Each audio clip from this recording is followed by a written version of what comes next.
Speedway podcast series is a production of Seekonk Speedway and Souza Media. For more information on Souza Media, visit kylesouza.com. And for more information on Seekonk Speedway, visit seekonkspeedway.com.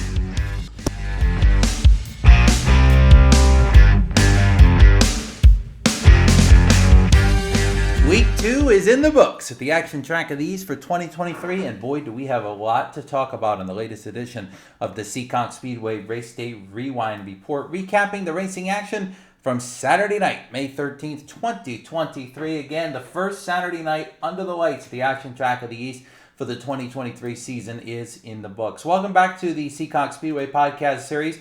My name is Kyle Souza, the owner and operator of Souza Media. We're so happy you could join us for another edition of the podcast, and this one really going to be a lot about the results of the 4 NASCAR Saturday divisions from Saturday night, May 13th. As I mentioned, we are excited to talk about all the action that took place. 4 great feature races across the board, really, when you take a look at everything that happened at Seekonk on Saturday night. You started it off with the Chaz's Auto Body Sport Trucks, continued with the Everett's Auto Parts late models, rolling on to the Helger South Coast Power Equipment Sportsman, and we also had the Chaz Auto Body Sport Trucks in action. 4 divisions of racing. I think I might have mentioned the trucks twice there, so how about the other division was the Pro Stocks, our premier division, and a little bit of a rough one for the Pro Stocks on Saturday night, but we'll get to that in just a little bit. We're going to talk about the 4 feature winners, some of the top finishers in the main events on Saturday night, and then we will have our weekly guest, and it is going to be one of our feature winners from Saturday night. Will be joining us. If you don't know who it is yet, then hold on a little bit. You will find out. I'm not going to spoil it if you don't know at this point. So, again, first Saturday night under the lights. We came out of opening day. Of course, an afternoon show traditionally every year was once again in 2023. And storylines going into this first Saturday night race. One of them obviously was the pavement. How was that going to react to the nighttime lights? Was there going to be more speed? Was there going to be more grip? Was there going to be less grip?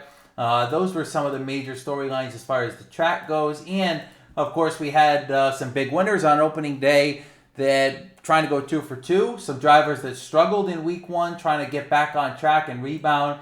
And, there was a lot of everything going on Saturday, as there usually is early on in the season. There's a mix of drivers running really well. They're able to do it consistently. We have a flair of some guys or girls that are not used to running in the front that seem to have a good run or two to kick off the year. But overall, no surprises here in Victory Lane in week 2 of NASCAR Saturday racing. Let's start off with the Chaz's Auto Body Sport Trucks. They had a rather clean race, 25 laps the distance. Took them just over 17 minutes to complete the 25-lap distance. And after the circuits, it was Jake Vanada taking down his first win of the season. Now, Jake had an up-and-down year in 2022. Had a disqualification in the middle of the season that hurt his chances of running for the championship. And he also had the coronavirus, missed the race there in the summer. So he was still able to make it into the playoffs, kind of defying the odds, and made it to the round of 6. And was not able to make it to the Final 4.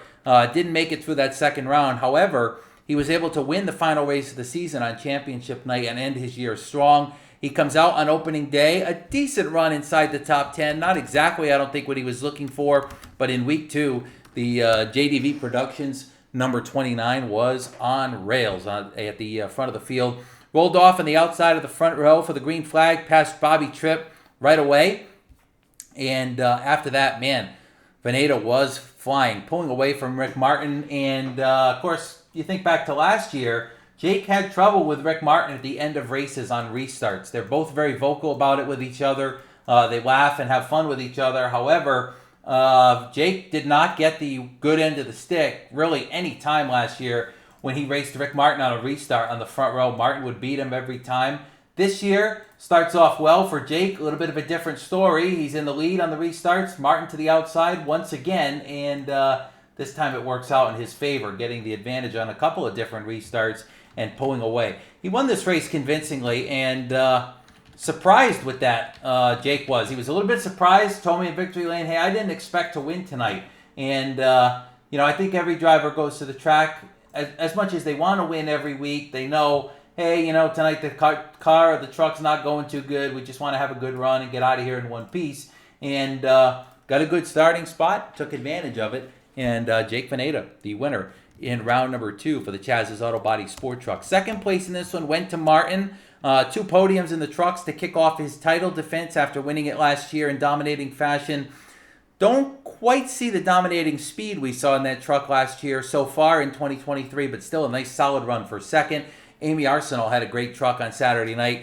Real consistent, real fast, finishing in third on the podium. Mike Duarte was fourth, second straight top 5 finish of the year for him to open things up.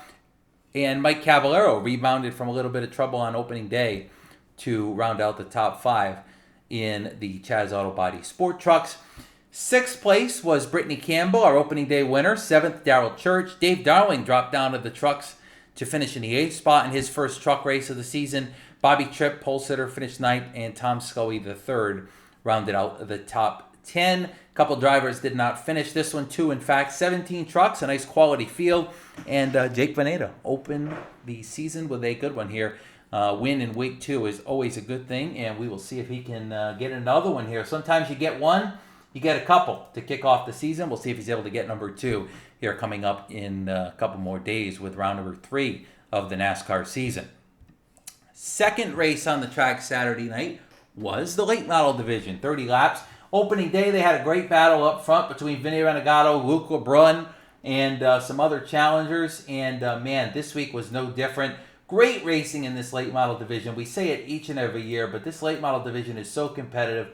There's so many different guys that can run up at the front of the field and be in contention to win races. And similar story again on Saturday night. A veteran, a rising star, and then a couple more veterans racing it out for the win in their 30-lap main event. And when everything shook out, it was Jacob Rowdy Burns taking down his first win of the season of the late models. The Mike Finesse prepared number 30 was quick on opening day, and things just didn't work out for him. Had a couple incidents and failed to finish. Week 2, a different story, as Jacob started up near the front of the field and pretty much stayed up there the whole distance. He swapped the lead back and forth with 7-time late model champion Jerry DeCaspari Jr. multiple times, and when everything settled out at the end, Rowdy had to go around 7-time champ DeCaspari to get the lead for the final time. Jerry got out front, and I really thought Jerry was going to win the race. It's kind of hard at this point of his career. When Jerry gets out front, it's hard to bet against him. Like, he's gotten there, he's in the lead. You're kind of feeling pretty good about him having a chance to finish the deal and pick up the win, especially this early in the season. But I think Jerry had some type of problem on the car. Talked to some of the crew after the race. He was in the lead, and the car kind of just freaked out. I don't know if he lost power. It's what it sounds like. Maybe some type of power issue, some mechanical, electrical problems. Something was going on, and he lost the lead.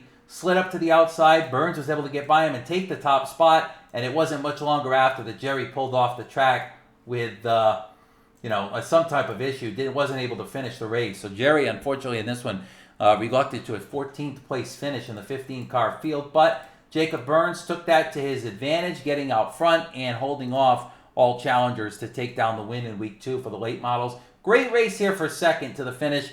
A little bit of a throwback to championship night last year and a scary wreck between Chase Belcher and Mark Jennison. Jennison won the championship that night and unfortunately rode the wall sideways. Belcher was involved. These two raced side by side for second in this one and had a nice clean race all around. And in the end, it was second place going to the number 35, the Everett's Auto Parts entry for Chase Belcher, finishing in the number 2 spot. So a nice run by Belcher on Saturday night, getting up there on the podium. Jennison finished in 3rd. That's 2 podiums in a row for him to open the late model season. Nice job there for the defending champion. Vinny Renegado finished in the 4th spot, your opening day winner. Wants to win every week, but a nice consistent finish there to get himself up near the front of the pack once again. And Connor Souza started on the pole, was up contending for the lead early, and ends up with a solid 5th place finish in the number 38. One night after wrecking a car at the Stafford Motor Speedway with the Actor, he comes to Seekonk and has a nice solid 5th place finish. So late model division, 30 laps. 6th was Luke LeBrun, finished in the top 5 week 1, just outside of it in week number 2. Richie Murray, similar story, 2nd week 1, 7th in week 2 for the third generation driver. Charlie Rose finished in the 8th spot. Corey Fanning was 9th, and Kevin Bowe rounding out the top 10. Late models will be back for 30 more laps this coming week on May 20th, and the Chaz Auto Body Sport Trucks will also be back for another feature. The Sport Trucks go for round 1 of the Everett's Auto Parts Triple Crown on May 20th, and we'll also have round 1 for the Spectator Drags coming up here Saturday night, May 20th. So we'll get to that a little bit later on. That is the recap of the first 2 features of Saturday night. The Chaz Auto Body Sport Trucks, won by Jake Vanada, and the Late Model Division, won by Jacob Rowdy Burns. We're going to take a break on this week's edition of the Race Day Rewind. Give me a chance to get a drink of water here, and when we come back, we will recap the 25-lap feature for the Helger South Coast Power Equipment Sportsman. Steve Axon had some motor problems the first 2 weeks, rebounded from that with a big win there, and in the Pro Stock Division, a little bit of a rough one for them, but it's a returning face in victory lane for the first time in 2023. Dylan Estrella back at Seekonk and back at the front. We'll talk about those 2 features right around the turn.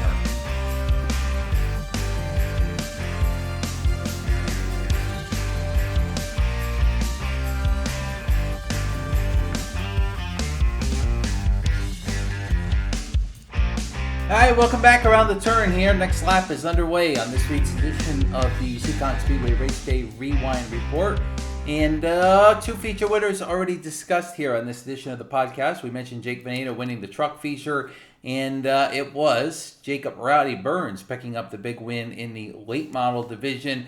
We are on to the Helger South Coast Power Equipment Sportsman, their 25-lap feature race on Saturday night. And after a abysmal first couple weeks of the season for Steve Axon, I know it was only 1 race to kick off the year, but Steve Axon has had one heck of a bad year to start it off. 2 motors underneath that hood evaporated in the first couple of weeks. One of them, while running in the top 5 on opening day, caused a wreck, collected a couple cars, and Axon was sidelined. And what a way to rebound for him in that red and yellow number 04 in week number 3 of the season. Comes out on fire to kick off the night, dominates the 25-lap main event, and, however, in his defense, the last restart of this race was not easy, with some of the best in the sportsman division right on his bumper to battle out for the win of the 25-lap main event.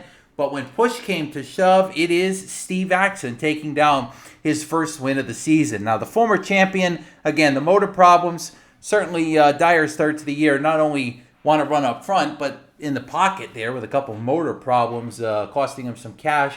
But what a way to rebound in week 3 and take down the feature win behind the wheel of that number 04. Very impressive performance. Jumped out front early from the outside pole and really went unchallenged until that late restart.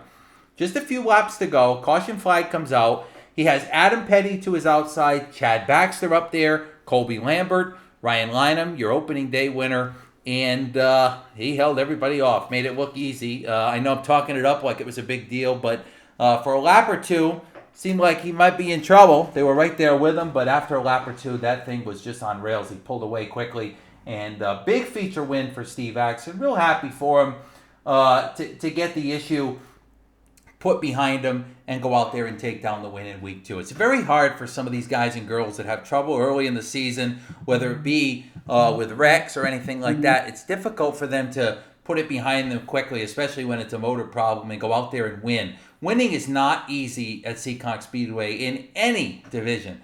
And in this case, Axon able to show, at least make it look easy, even though I promise you it still wasn't easy. He made it look easy, and takes down the big win in the Helger South Coast Power Equipment Sportsman.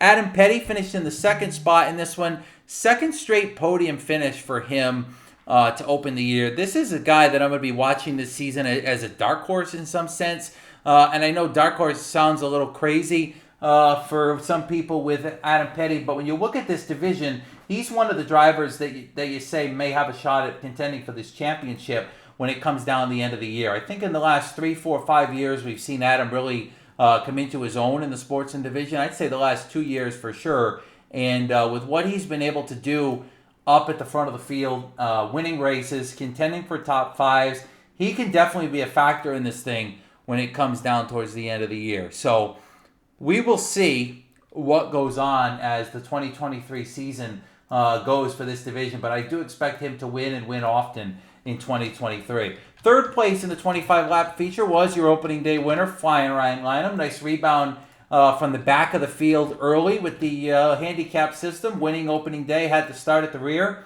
of the handicap cars, so just outside the top 10, and did a nice job getting his way up through there to finish solid third place finish.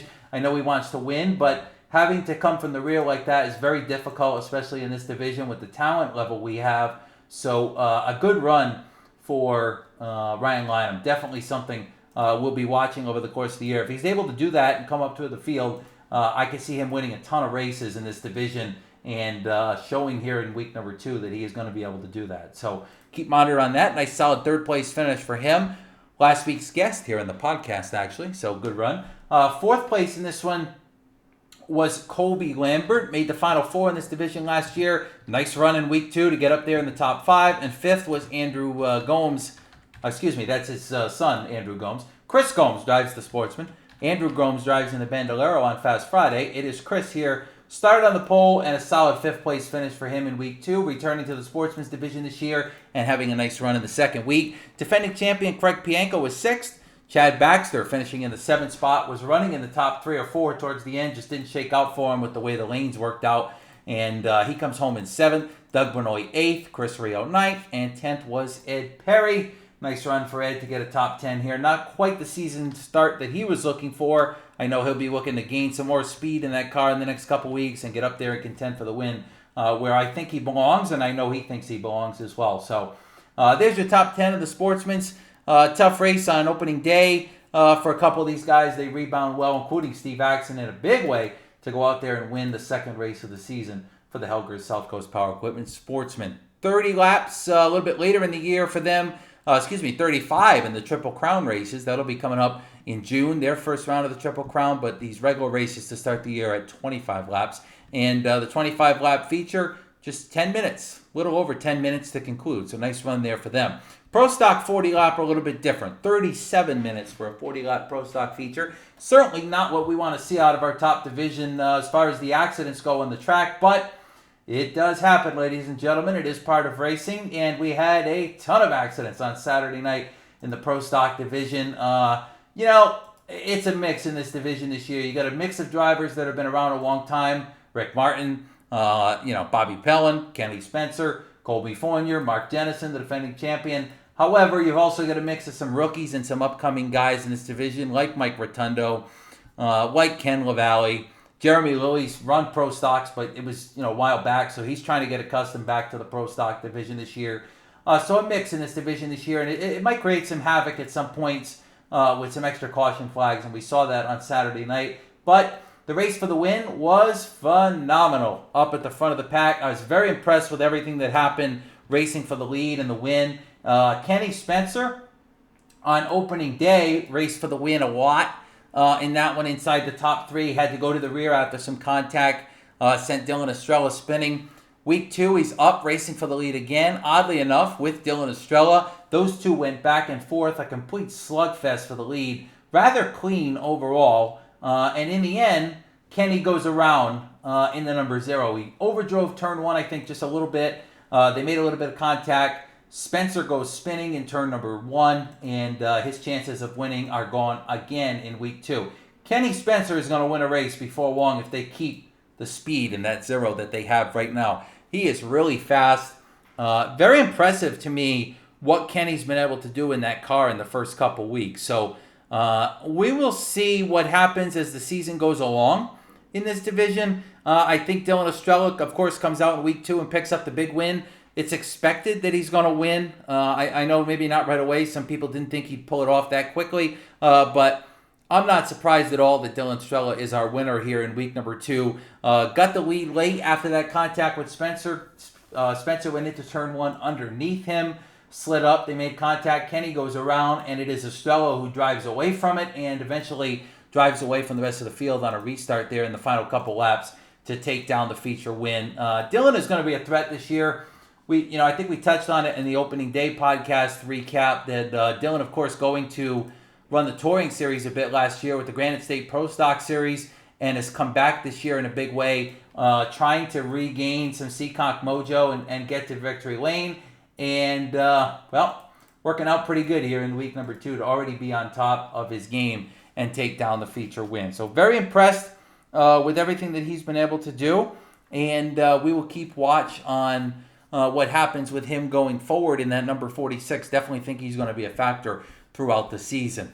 Mark Jennison finished second in this one, also finishing on the podium in the late model division. Very impressive start to the year from him. And third place finisher Rick Martin. Both of those drivers have now finished inside the podium in every single race they've run in 2023. 2 races for Jennison, 1 in the Pro Stock, 1 in the late model each week. So 2 late model races, 2 Pro Stock races. He's been podium in all 4. And Radical Rick Martin, 2 truck races and 2 Pro Stock races, podium in all 4. That is a tough task, man, to jump back and forth between cars to begin with.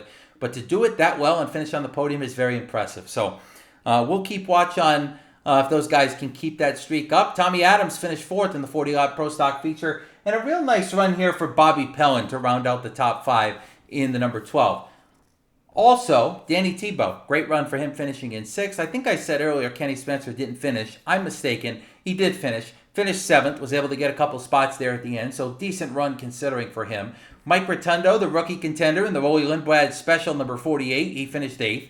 Jeremy Lilly was 9th in the number 3, and Tom Scully Jr. got some damage, had a tough night, finished in 10th. Not quite the start to the season that Tommy wanted in that number 2. Two not great runs for him considering, so we'll see if he can rebound here as the season goes along. The Pro Stock division will be back Saturday night, May 20th. 40 laps to docket for them. They will, of course, everybody's off Memorial Day for the Thrill Show, and they'll be back at the beginning of June. The Pro Stocks are off on Saturday, June 10th, as the NASCAR Wheel and Modified Tour comes to town for their first and only appearance of the season. Couple guys failed to finish in this one. Mike Brightman, your opening day winner, had speed, caught up in a couple incidents. Colby Fournier was involved in an incident when his car broke. He finished 13th. Kevin Casper had a tough night in his debut, not quite what he was looking for. Flat tire, 14th. Dick Benoit finished in 15th spot. Not a good night for him. Mike Mitchell and Danny Cabral also not finishing. So a couple DNFs here in the Pro Stocks in week number 2. All right, we're going to take a break. Final break of this week's edition of the Race Day Rewind, and we will welcome in our first and only guest of this week's edition. He is a winner in one of these divisions from Saturday night. Will it be Dylan Estrella, your Pro Stock winner? Jacob Burns, your late model winner? Will it be your Helga South Coast Power Equipment Sports winner, Steve Axon? Or will it be your truck winner, Jake Vanada? Stick with us. You'll find out.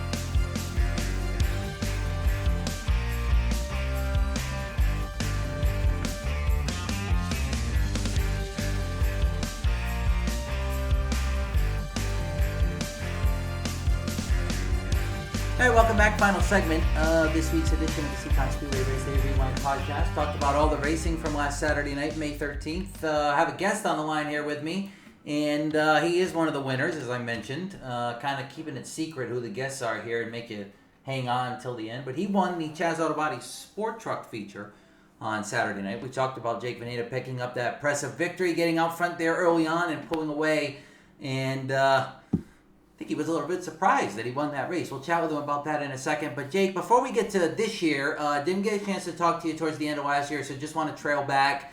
I mentioned in the last segment or the first segment of this episode that had a good truck last year, got to the playoffs, a little bit of a different route than most others, missed a race, had a technical issue, so you really didn't get points in 2 races. You still made it in, made it to the final 6. Didn't make it to the final 4, but won that final race. So the emotions obviously high and low there at the end of last year. But I feel like you guys really hit your stride in the second half of last year. And even though it did work out for the championship, 2 DAV wins in a row the last 2 years. And it was a good way for you guys to go into the offseason. Yeah, it certainly was, and thanks for having me, Kyle. It was a good way to go into the offseason last year, winning the DAV. We did hit our stride a little bit towards the end of the year. We've been working on this truck, and we try to take great notes and just kind of build a notebook and find out what we like and what we don't like, and really pay attention to detail. And I think that's kind of what got us going good at the end of last year. And then, we had a very busy winter with both the trucks, but particularly the Seekonk truck, and I think that really paid off as well. maybe a couple voids that we kind of had last year that we shored up, and that's kind of what carried Yeah, so us, Jake I mentions think, two into trucks. He's also acquired another being able truck to in the win last offseason week and running win the some DAV last partial year. truck tour races. That's basically a tour that runs at different parts of New England. So he was able to open the season at Thompson Speedway for the Icebreaker, had a top 5 finish there. He was able to run at Monadnock Speedway at the beginning of May, had a top 5 finish there. And obviously winning the second week at Seekonk. Obviously planning to run Seekonk, but sprinkle in a couple of those other shows when he has the opportunity to do so. Now, Jake, you came out of the box opening day. Back up a minute. You ran some of the practice sessions to get the year. Before we talk about the results the first 2 weeks, what have your thoughts been on the pavement? I know it's been a hot topic. We had Ryan Lynham on last week. Said in the sportsman division it was great. Really put it in the driver's hands. Had a lot of drive in the pavement. What has been the biggest challenge, or have there been challenges you guys have faced to kind of change the setup a little bit to adapt to that new pavement?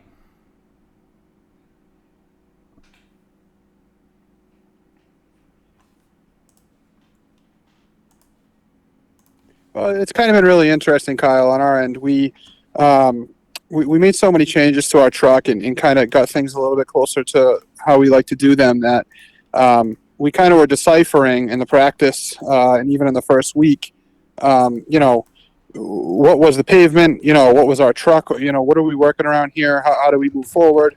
And so I think the pavement in the end added quite a bit of grip. I think the outside lane may be a little bit more prevalent, not more prevalent, but more prevalent than it was. And it's easier to go up there than maybe in years past. And I'm not sure how long that'll sustain itself for, but I think it's real good for the racing right now.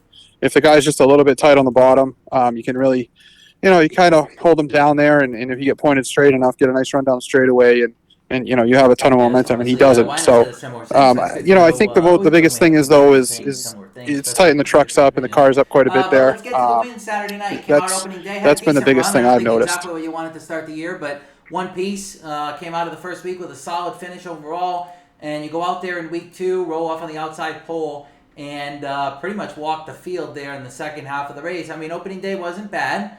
6th place, but this is certainly a way to rebound here and get week 2 going. And especially, I mentioned in the first segment of the show, to beat Rick Martin after a couple times last year, he beat you. I think that may in some ways make this victory even sweeter.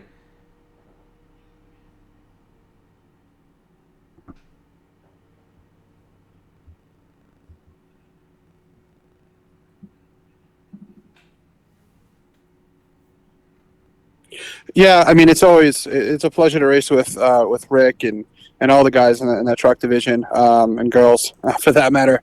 It's a very competitive division. Obviously, it was nice to get one on Rick. From last year, we were, like I say, battling some stuff last year, and kind of, obviously gave it our best shot, and lost quite a few times to Rick. So, it's cool to get him on those 2 last restarts. We were encouraged after our practice, as a lot of people are in the open practices, with our speed, and kind of relative to last year, relative to all the trucks, we thought we kind of gained a little bit. And we went into opening day, and it didn't quite go the way we thought it would. But we brought it home, went back to the basics, put it on scales, and kind of made some small changes, and kind of put our minds to it, and just kind of try to be as patient as we could. And like I said a few times now in the interview and in this interview, that we didn't expect. I told my dad as I was putting my helmet and stuff on. He said, "All right, let's go get some more data, Dad, before the feature. Let's just get some more data, some more temperatures, and let's build off of this thing and see what happens." And we ended up making a change for the feature, and it really, honestly, woke the truck right up.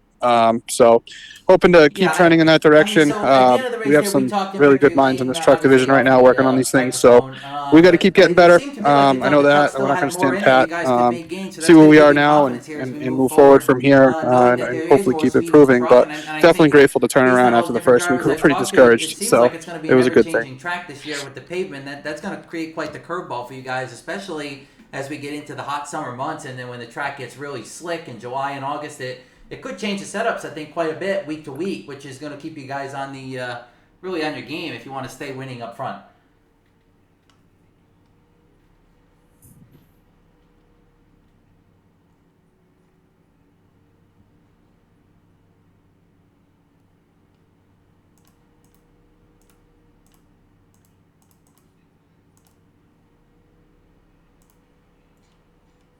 Yeah, and I think notes are going to be huge. I think going back and looking at kind of what you did and in the spring and stuff, and staying up on it, and kind of being observant to what other divisions are doing, other drivers are doing, what their cars are doing, but obviously focus on our own operation at the same time is going to be Well, Jake's helpful. going to continue to work, It definitely and is going to change, obviously I every think, a lot through division the with those summer. two trucks. I'm Jake, not I know really there's a sure lot of how. I've people never raced on a that freshly hope, yeah, paved I know racetrack you and your before, dad do this as a or family. at You've got least the some others that corners. are part of the So crew that have it's been going to with be you for a long interesting. time. I think it We'll might end also up have a being crew on the member teetering there edge last year that have been with you for a kind of long time. extreme And you looser, have a lot extreme of tight. So sponsors, which um, obviously at you our know, level here at the we'll racetrack is really important. we'll keep Who are going some and of see those what happens. people that maybe you want to give a shout out to that help you get to the track weekly and keep you being able to race a guy like Rip Martin? Or you mentioned the females, Amy Arsenault, Brittany Campbell, Mike Duarte, Mike Cavallero. This division is very competitive, and I know all these people that are behind you are really part of the reason why you're able to go out there and run this competitively weekly.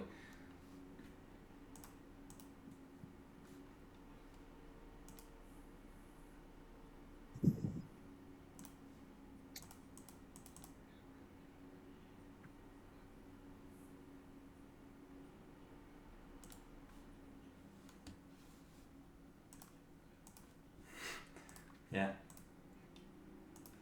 Well, frankly, I wouldn't be able to race if it wasn't for my dad. My dad still puts the majority of this bill along with our sponsors, the whole bill along with the sponsors. So if it wasn't for him, I got my wife Katie supports us. We have a 7-month-old daughter, so we're so fortunate to have her in our lives, and I'm so fortunate to have my wife who obviously try to help her as much as I can, but we try to be as competitive as we can and give such a fair representation of ourselves out there and our family. But I got to thank Ron Boris, Jay Daniel, Dave Gilbert, Joe Ham, Eric Smith, Eddie Sikorsky, Ed Smith. I got to thank Vinny Inarumo, Mike O'Sullivan. Those are two longtime friends of mine, kind of confidants and mentors to me. As far as sponsors go, I got to thank Haggerty Construction, Viking Yeah, I Sheet think Metal, that's Bumper to Bumper great. There's a Accessories, long list of sponsors JDV there, and Productions, obviously, like I said, a lot of our Gesnerado, Saturday night, even our Atlantic Friday night Cafe, drivers, a Dunkin' lot of them wouldn't Donuts, have been able to do it without the Birmingham Chassis and local Snouts, businesses in the area. Some of them have bigger um, businesses, some of them have smaller Quick businesses. Area Electrician, You've got a mix of both, Elite and then your Collision, family's obviously Barone very Construction. important as As well, I said, including the there's wives quite a few that people that make allow this us to do go, this, or in some cases, and your I'm just real girlfriends or fortunate to be husbands. able to As still our do it truck after all division these does years. have two So very we're competitive real grateful, females and we're that are looking part forward of to the the rest Girls of the Like season. Accelerate Her program. We'll chat more about that as the season goes along and see if we can chat with them. But Jake, appreciate the time, and wish you good luck the rest of the year. I'm sure we'll chat with you and see if you can get into the playoffs and make a knock there to try to win a championship in 2023.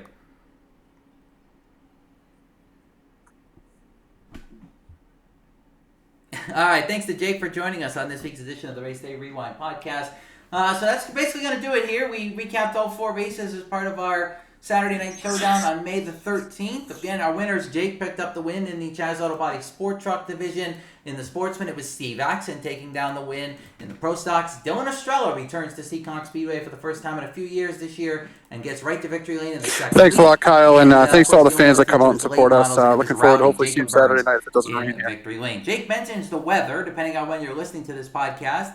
We're recording this on a Wednesday, May 17th. May 20th, Saturday night is scheduled racing. However, at this point, Mother Nature does not look like she's going to cooperate. We will see. The weathermen are not always right. So keep track of Seekonk Speedway Racing at seekonkspeedway.com and follow us on social media as well. We will update you on any scheduling changes, event cancellations, reschedulements throughout the whole season on Facebook. Also, check out our website, seekonkspeedway.com, where you can buy tickets to all of our 2023 events. That's it for this week's edition of the podcast. Thanks to Ed St. Germain behind the curtain here, pushing all the buttons to get it ready. Thanks to Jake Vanada for joining us, all of our sponsors and supporters. I'm Kyle Souza. Everybody have a great week. We will chat with you next for the Fast Friday Preview Series for 2023 as their season kicks off on Memorial Day Friday